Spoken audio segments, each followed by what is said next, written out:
อ่ะทักทายสบายดีพ่อแม่พี่น้องป้องไปายหมดสุขุสุคนมื้อนี้ก็มาแว่ทำนางแอ่นเนาะ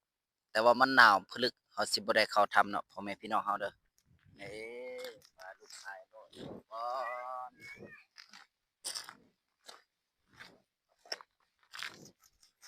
ปลูกหางแบบโบราณแต่กี้แต่ก่อนนี่เฮาสิมาถ่ายรูปมาเออไปเร็วๆเร็วๆ go go go go go go go อืม let's go let's go อืม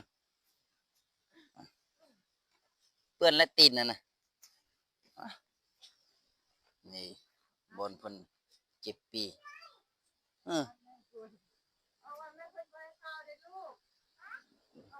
อืมทำนางแอ่นเนาะพ่อแม่พี่น้องเฮาเด้โอ้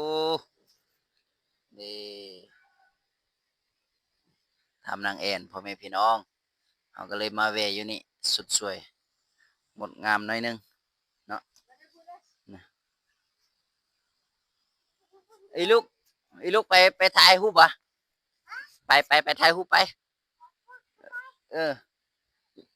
คือบ่มีคนวะเออไปถ่ายรูปก่อนไปเอาพาเขาไปถ่ายรูปก่อนอืมพาลูกชายเลาะเที่ยวเลาะชมก่อนหนาวพลึกโพดทำเนาะเออนำหลังไรทำนางแอ่นพ่อแม่พี่น้องเฮา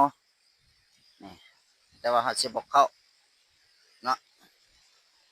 มันสิขึ้นเลาะเบิ่งซื่อเด้มันหนาวอีหลี